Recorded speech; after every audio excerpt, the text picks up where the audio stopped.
Hola, el día de hoy hablaremos sobre la prótesis parcial removible, pero ¿qué es? En primera tenemos que una prótesis dental va a ser aquel dispositivo que busca reemplazar los dientes que se pierden.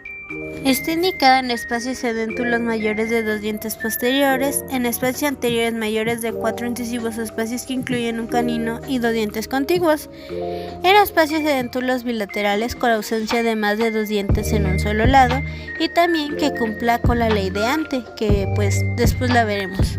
Pero así como hay indicaciones, también hay contraindicaciones, como por ejemplo cuando no existe una buena higiene oral por parte del paciente, en caso de que el paciente pues no sea cooperador, también cuando una prótesis fija pueda tener éxito y también si hay presencia de inflamación en los tejidos.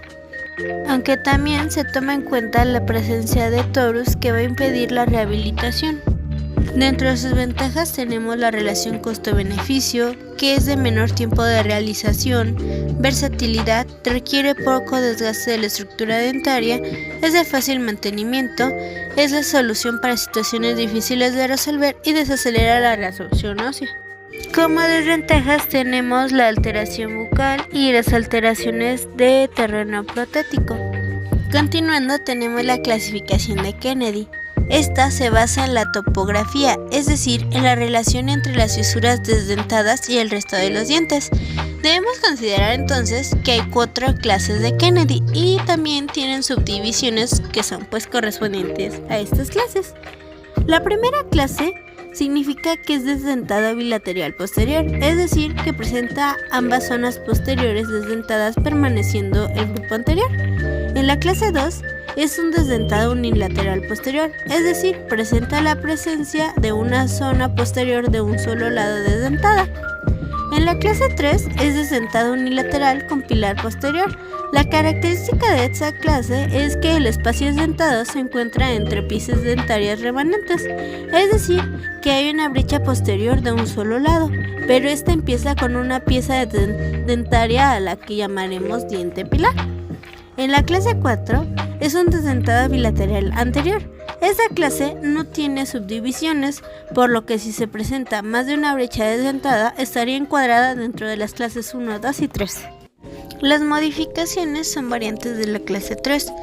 Primero tenemos lo que es clase 5, que es la dentación bilateral anterior y posterior y solo presentan 2 molares en los extremos en una sola arcada. El resto está totalmente desdentado. En la clase 6 persisten solo los 2 incisivos centrales superiores. Después tenemos las reglas de Applegate. La primera nos dice que toda clasificación será después de efectuar las extracciones. La segunda es si el tercer molar está ausente y no será reemplazado, no debe ser considerado en la clasificación. La tercera es si el tercer molar está presente y se ha usado como pilar, debe ser considerado en la clasificación. La cuarta es si el segundo molar está ausente y no va a ser reemplazado, no debe considerarse en la clasificación. La quinta es la zona o las zonas dentadas posteriores son las que determinan la clasificación. La sexta es las zonas desdentadas distintas a las que determinan la clasificación del caso se denominan modificaciones. La 7 es solo se considera el número de zonas desdentadas, no su extensión. Y la 8 es en la clase 4 no hay zonas de modificación. Luego tenemos que Graben en 1966 clasificó los factores etiológicos como intrínsecos o locales y extrínsecos o generales. En los intrínsecos tenemos lo que son anomalías de número de dientes, anomalías de tamaño, anomalías de forma, pérdida prematura de dientes, anquilosis, frenillos, caries y restauraciones inadecuadas. Y de factores extrínsecos tenemos enfermedades predisponentes, problemas dietéticos, hábitos, accidentes y traumatismos, herencia, deformidades congénitas y el medio ambiente. Continuando con el tema, tenemos los materiales de impresión. La impresión en prótesis parcial removible va a ser la reproducción negativa de una arcada parcialmente edéntula o alguna sección de ella, con la finalidad de construir una prótesis parcial removible. Para la toma de impresión se van a presentar 4 elementos. el terreno protésico, el material de impresión, las cucharillas o cubetas y la técnica de impresión. Existen diversos materiales de impresión, pero se debe tomar en cuenta propiedades como la exactitud, elasticidad, estabilidad, fluidez y compatibilidad. Dentro de estos materiales de impresión vamos a tener a los hidrocoloides irreversibles, como lo es el algineto, donde vamos a tener precisión, estabilidad dimensional, elasticidad, resistencia al desgarro y escaneabilidad. Dentro de sus ventajas tenemos que es de fácil manipulación, no es tóxico y es de bajo costo. También tenemos lo que es la silicona por adición, que pues va a ser el material más utilizado, ya que ha demostrado ser el más exacto que el anterior. Se suministra base y catalizador. Dentro de sus propiedades tenemos la estabilidad dimensional, resistencia al desgarre y la reproducción de detalles. También tenemos que es de fácil manipulación y disminuye la contracción de la impresión. Como desventaja tenemos que es de mayor costo. Después tenemos los materiales de confección, como lo son el cromo cobalto y el acrílico. El cromo cobalto, su composición química consta de una aleación de 70% de cobalto y 30% de cromo. Dentro de sus características tenemos que es resistente a la tracción, además que posee flexión, elongación, dureza y elasticidad. El uso de este tipo de material proporciona una correcta distribución de las cargas oclusales debido a su rigidez, mientras que el acrílico, que es el más utilizado como base para este tipo de prótesis, es sintético orgánico formada por un polímero que pasa por un proceso de polimerización mediante una mezcla de un polvo y un líquido, en el cual se va a obtener un biomaterial sólido. Como ventajas tenemos que es estético, además de que está en un precio sumamente accesible, siendo más económica en comparación con otros materiales. Su desventaja se ha generado al ser muy rígida y pues aumenta la probabilidad de las fracturas. Pero también tenemos materiales de confección que son flexibles. En comparación con los otros materiales, este tipo de material posee un menor peso, ya que se pueden realizar bases protésicas más delgadas, lo cual es muy favorable pues reduce las molestias para el uso de los pacientes. Es importante decir que el riesgo de desarrollar fracturas y alergias es mínimo y no existen cambios en la rugosidad de su superficie. Pero también tiene desventajas.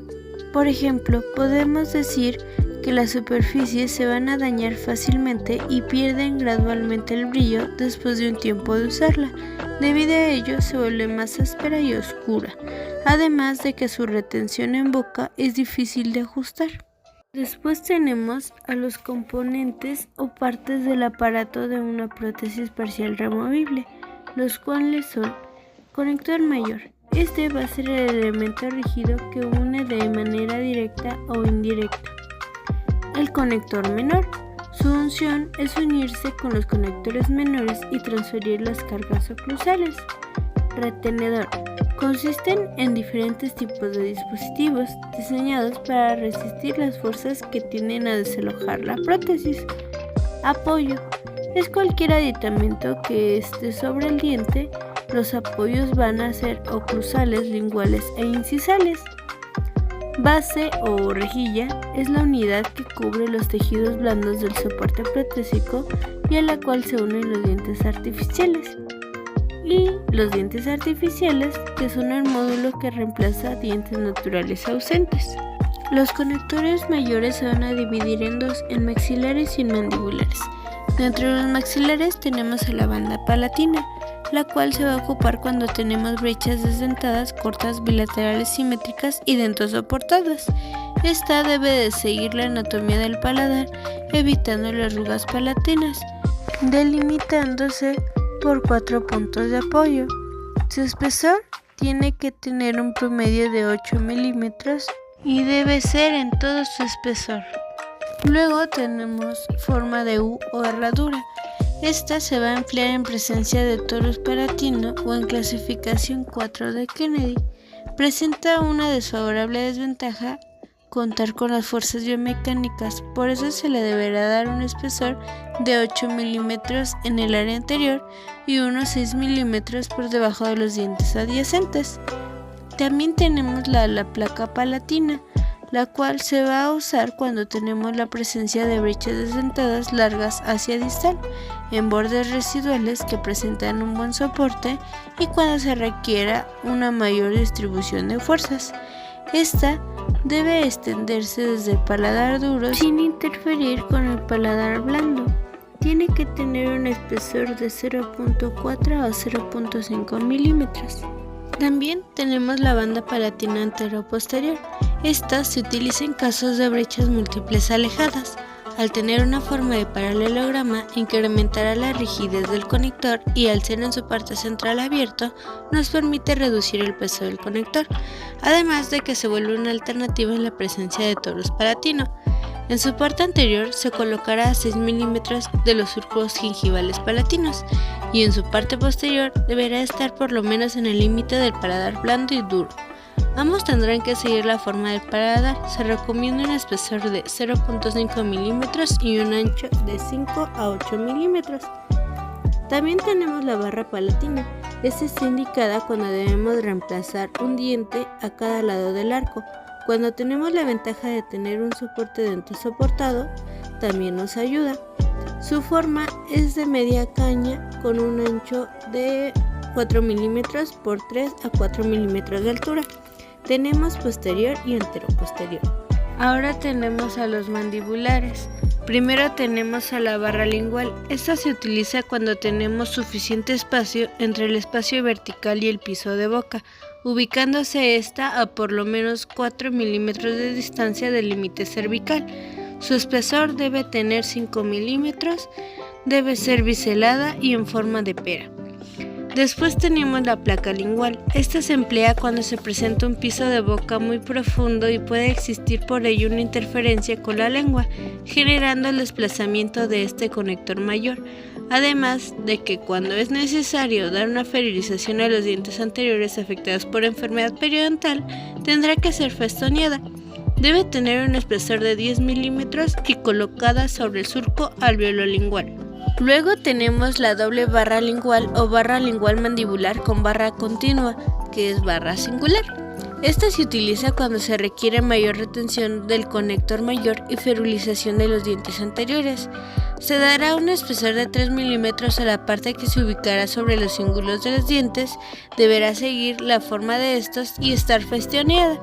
La otra parte de esta barra deberá de situarse y tener las mismas especificaciones que la barra lingual. Después tenemos la barra vestibular o barra labial. Esta se utiliza en presencia de torus mandibulares e inclinaciones hacia lingual excesivas de los dientes remanentes anteriores. Su forma es de media pera y se ubica a por lo menos 4 milímetros del borde gingival vestibular. Ahora vamos con el conector menor. El conector menor es la parte rígida del gancho que lo une al aparato, ya sea a la base o al conector mayor.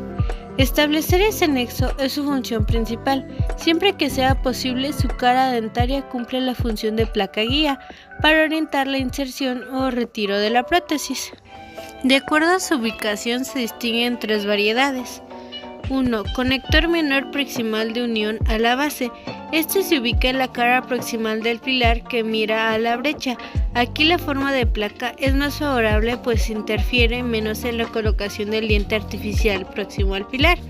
2. Conector menor de unión al conector mayor. Es una barra ubicada en la tronera lingual o palatina existente entre el pilar y el diente vecino.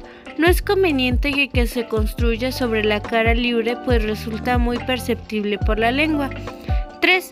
Conector menor de unión de un brazo de recorrido gingivo-oclusal a la base. Este tiene forma de barra, realiza su recorrido sobre la encía y se une a la rejilla del esqueleto. Ahora tenemos a los apoyos. El apoyo es la parte del gancho que tiene por objetivo transmitir al pilar cargas provenientes de la prótesis. Su función principal es brindar soporte. Además de que para cumplir su objetivo, el apoyo debe ser absolutamente rígido y debe ser alojado en un nicho del pilar que le brinde un asentamiento estable. Tenemos apoyos oclusales.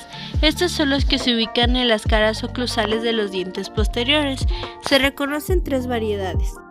El convencional es el apoyo oclusal de uso corriente, ocupa el tercio proximal de la cara oclusal, se origina atravesando la cresta marginal y se ubica en la fosa proximal inmediata. Su forma se asemeja a la de una cuchara. Después tenemos el extendido, ocupa una superficie mayor que el apoyo convencional, se origina atravesando la cresta marginal y se extiende por el surco mesiodistal hasta el tercio medio de la cara oclusal en los molares o hasta la fosa proximal opuesta en los premolares. Luego tenemos el macroapoyo, es el apoyo que cubre la cara oclusal del diente, es total cuando ocupa toda la cara oclusal o parcial, cuando asienta en parte de la misma. Se indica cuando los pilares requieren un suplemento para optimizar la oclusión. Ahora vamos con los retenedores. Estos son dispositivos diseñados para resistir las fuerzas que tienden a desalojar la prótesis. Tenemos retenedores directos. Estos son los elementos que brindan a la prótesis parcial removible retención primaria, que es la resistencia al desplazamiento de la misma fuera de un sitio en boca, mediante una acción mecánica sobre los dientes pilares. Como requisitos tenemos el soporte, retención, estabilidad, reciprocación, circunscripción y pasividad.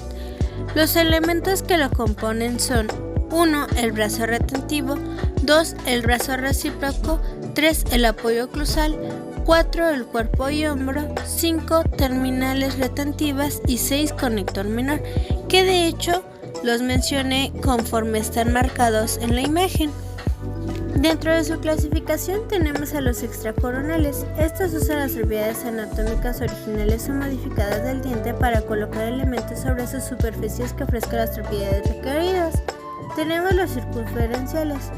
Por ejemplo, el retenedor de Acker está indicado para prótesis dentosoportadas en extremo libre cuando la zona retentiva es muy pequeña y no se puede usar un retenedor más largo, y su contraindicación es el extremo libre, excepto en el caso señalado. Después tenemos el retenedor Acker doble, que está indicado en caso de dentación unilateral y en caso de grandes brechas anteriores. Sus contraindicaciones son dientes periodontalmente disminuidos y falta de espacio entre dos dientes. Después tenemos el retenedor de horquilla. Sus indicaciones son en molares inferiores, a veces superiores, y corona clínica larga. Sus contraindicaciones son en el maxilar, ya que puede resultar antiestético, y en el sector anterior. Después tenemos el retenedor de anillo. Su indicación es para molares posteriores aislados con zona retentiva ideal, y sus contraindicaciones son zonas retentivas mayores y mordidas muy cerradas, ya que se origina en contactos prematuros. Luego tenemos el retenedor de acción posterior. Sus indicaciones son en prótesis de extremo libre unilateral o bilateral, en caninos y premolares sin retención en su cara distal y en dientes anteriores en caso de dentosoporte. Su contraindicación es en molares por la longitud que alcanza el brazo.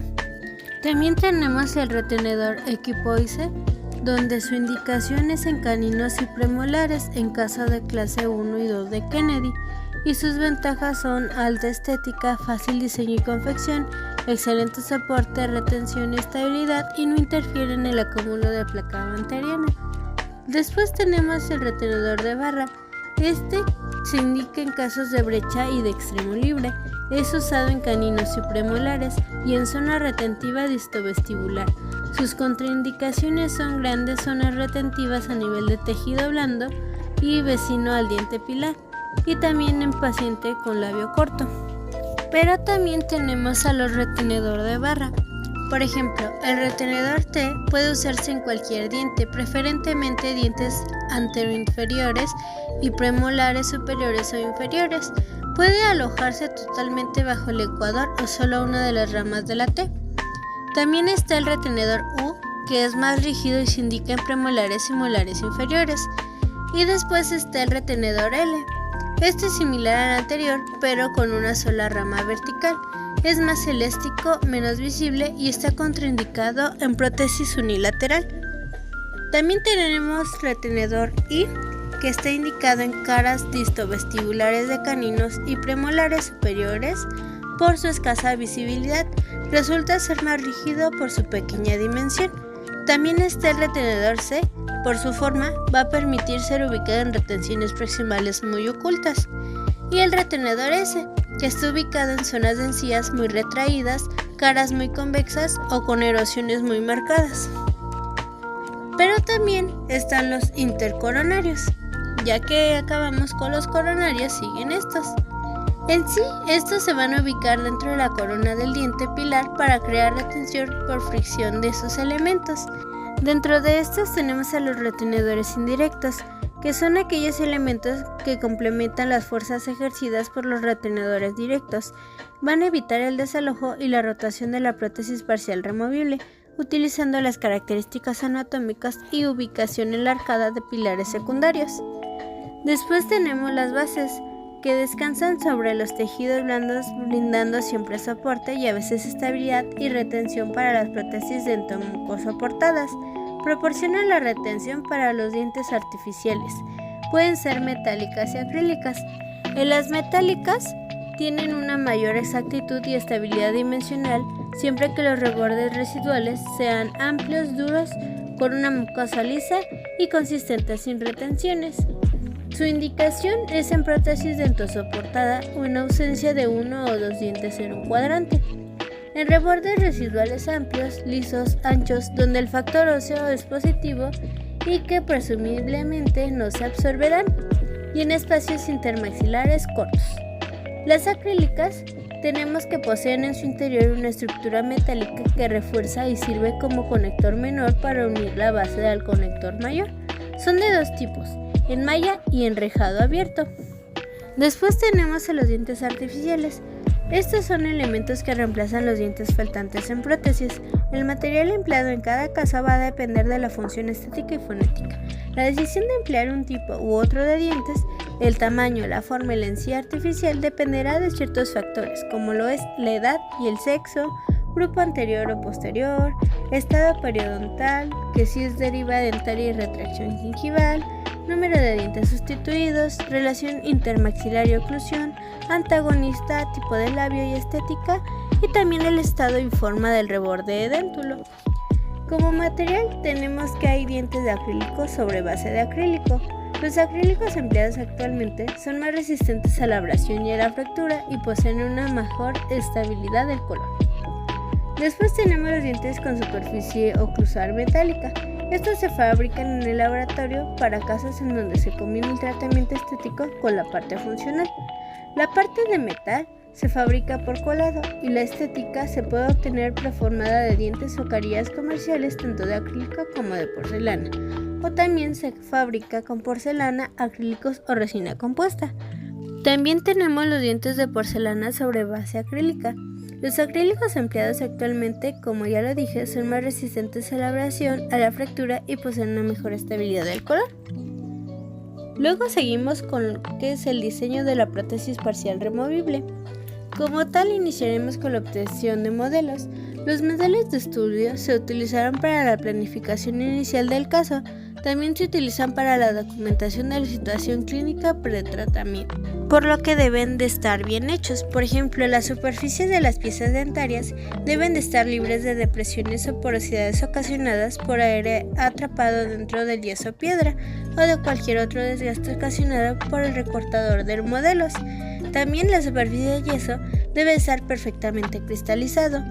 Se deben mostrar detalles anatómicos del paladar, zona labial y bucal de los tejidos blandos, incluyendo inserciones musculares. También la base del modelo debe quedar recortada en forma expulsiva a partir del surco vestibular, lo que corresponde al borde externo de la impresión, y con simetría adecuada. Para que tengamos un mejor análisis de los modelos de estudio, se ocupa un paralelómetro. Este es un instrumento usado por el odontólogo y por laboratorio dental para mostrar el paralelismo relativo existente entre las diferentes estructuras dentarias y mucosas que servirán de anclaje a una prótesis.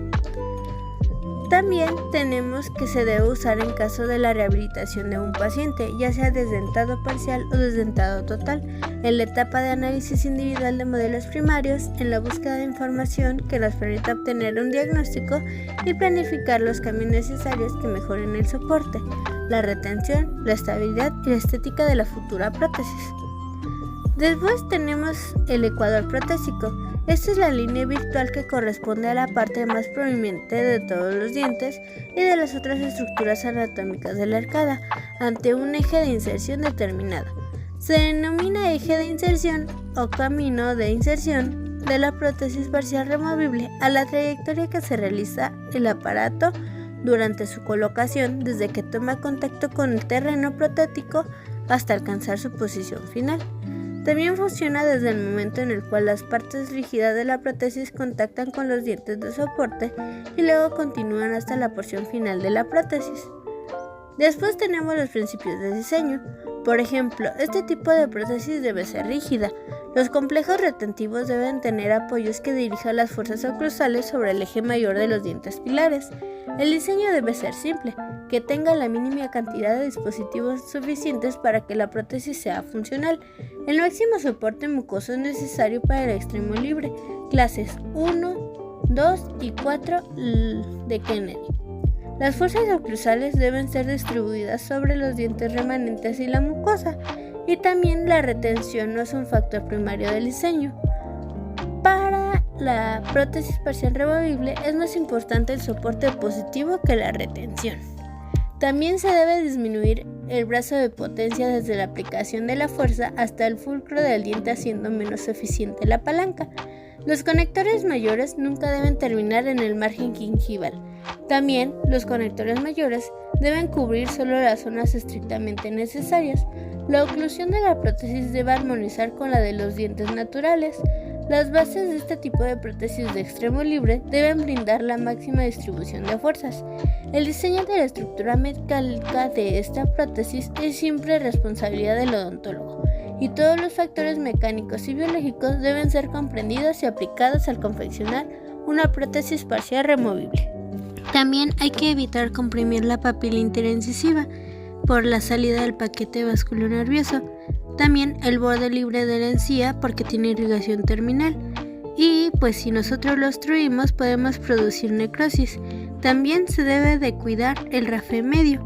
Además, las bases de la prótesis parcial removible de extremo libre deben brindar la máxima distribución de fuerzas oclusales sobre el área de soporte del reborde residual. Por ello, la forma de contribuir a esto es a través del diseño, ya que se debe planificar de forma adecuada. Las bases de los extremos libres deben de ser retenidas evitando el trasladamiento fuera de los tejidos de soporte, valiéndose de la retención indirecta. También, los apoyos nunca deben ser colocados sobre los planos inclinados porque transmiten la carga fuera del eje axial del pilar, y los brazos del complejo retentivo deben estar idealmente ubicados a la misma altura relativa en la superficie oclusal del diente. Pero también es esencial el análisis del modelo diagnóstico en el paralelómetro para elegir el eje de inserción, descartar interferencias de la inserción en la prótesis, determinar el ecuador protésico, determinar la cantidad de retención y la correcta ubicación del extremo activo del brazo detenedor en la zona retentiva, y así darse cuenta de la necesidad de modificar la superficie de un diente o a través de las restauraciones o del desgaste con el fin de modificar superficies retentivas y no retentivas. Continuando, tenemos el diseño de la prótesis parcial removible. Aquí es donde se establecen sus características y se busca la armonía entre las particularidades del paciente con las partes de la prótesis. Se van a determinar los procedimientos y los materiales aplicables a su construcción. Tenemos el diseño primario. Este se define como el tipo de prótesis con la máxima precisión posible para establecer pautas para la preparación preprotética y construcción de la prótesis parcial removible, la estimación del costo y tiempo, el plan de control y mantenimiento posterior a la instalación del aparato. También tenemos el diseño definitivo, que consolida con exactitud la elección, la forma y la ubicación de las partes de la prótesis, en acuerdo con el diseño preliminar y los resultados de la preparación preprotética. Luego tenemos la secuencia del diseño de la prótesis parcial removible. En primera tenemos que identificar la clasificación de Kennedy. Segunda, tenemos que establecer la vía de carga. Esta es la forma en la que se transmiten las fuerzas aplicadas sobre la prótesis a los tejidos. En tercera, tenemos el diseño de bases. Su diseño pretende proteger la encía marginal de los dientes que limitan la brecha. En esta zona se pretende que únicamente haya conexión con el apoyo. En cuarta, tenemos el diseño de apoyos oclusales. Primero va a ser el área o superficie de apoyo, que es determinada por los apoyos oclusales. Y en segunda es la área o superficie de anclaje, que es determinada por elementos de anclaje distribuidos en dientes pilares. También tenemos los elementos de anclaje con fusión de apoyo. Estos se diseñarán en caninos, en los cíngulos y molares descansos oclusales. Se confeccionan haciendo un desgaste de modo que formen un ángulo de 90 grados. También tenemos la cinemática ejes de giro, que son líneas imaginarias que unen dos o más elementos de anclaje con fusión de apoyo. Como quinto punto tenemos el diseño de retenedores. En primera están los elementos de anclaje con fusión de retención. Estos están determinados por el análisis de los modelos de estudio en el paralelógrafo. Y en segunda tenemos los elementos de anclaje con función de contención, que corresponden a elementos mecánicos rígidos. Se ubican sobre el ecuador dentario. Se mide la distancia entre la porción activa del retenedor y el ecuador protésico. Como sexto punto tenemos el diseño de conectores mayores y el séptimo punto como diseño de conectores menores. Luego tenemos las modificaciones clínicas. En primera tenemos el contorno. Este indica realizar la modificación del contorno axial de las caras libres de los pilares cuando se hace necesario cambiar la ubicación del ecuador protético. El aumento de retención se va a indicar cuando es inexistente o insuficiente o está mal ubicada. Los aumentos de retención se obtienen remodelando el pilar por desgaste del esmalte o mediante restauraciones de operatoria dental realizadas con este fin. Sus indicaciones son higiene, interferencia sensorial y estética. Continuando con las modificaciones clínicas tenemos a los nichos, que son preparaciones dentarias que se realizan en las caras oclusales de los dientes posteriores, el mesial y distal, y las caras palatinas o linguales para recibir el apoyo oclusal. El tallado se va a ajustar a 3 criterios. Los apoyos deben transmitir las cargas del pilar en forma axial, y la forma del nicho es acorde al grado de fijación requerido por el gancho. Y la tercera es que los nichos deben tener la profundidad necesaria para alojar el apoyo dentro del contorno con el diente y no interferir con la oclusión. Tenemos varios tipos de nichos. Por ejemplo, el que se ve en la imagen es para prótesis dentosoportadas. El que se ve en esta imagen es prótesis de vía de carga mixta. Debido a que los nichos se pueden situar en caras oclusales, linguales o palatinas y en bordes incisales, cada una de estas posiciones requiere características propias de tallado.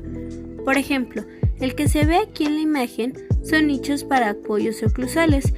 Estos se tallan en las caras oclusales de los molares y premolares. De hecho, el nicho convencional es el que se ve en esta imagen. También tenemos el nicho extendido, que este se va a caracterizar porque su largo mesiodistal llega al tercio medio de la cara oclusal o incluso a la fosa proximal opuesta a la cara proximal en la que se inicia. El nicho para macroapoyo va a ser el que cubre parte o toda la cara oclusal del diente pilar cuando se restaura la oclusión por medio de un apéndice metálico del esqueleto. De hecho, es el que se ve en la imagen. Luego tenemos los nichos para apoyos linguales o palatinos. Estos se tallan en las caras homónimas de los dientes anteriores. En los dientes inferiores se debe tener en cuenta que el espesor del esmalte lingual suele ser inferior a 2 milímetros. Tenemos el nicho de ranura, que es el que se ve en la imagen. Este se indica cuando el cíngulo es poco marcado. Es muy utilizado para los incisivos y caninos inferiores. El nicho de cuchara se indica cuando el diente tiene un cíngulo marcado. Es el que se ve en la imagen. También tenemos el nicho semiesférico. Este se va a indicar en los casos de vía de carga mixta, cuando el gancho permite el movimiento de rotación distal de las bases o extremo libre. Aunque también existen nichos para apoyos incisales. Estos se ubican en los bordes incisales de los dientes anteriores y se van a utilizar con mayor frecuencia en el maxilar inferior o en la mandíbula. Primero tenemos el nicho de ranura. Este se va a indicar cuando el cíngulo es poco marcado. Es muy utilizado para los incisivos y caninos inferiores. De este tipo también tenemos el nicho en resina compuesta. Este se utiliza cuando la anatomía del diente no es muy favorable o el espesor del esmalte es insuficiente para el tallado de un nicho. Se puede remodelar el diente con el agregado de resina compuesta. Lo que sigue es la prueba de estructura metálica. Aquí se hace una inspección, se ajustan los pilares y se ajusta también a los tejidos blandos.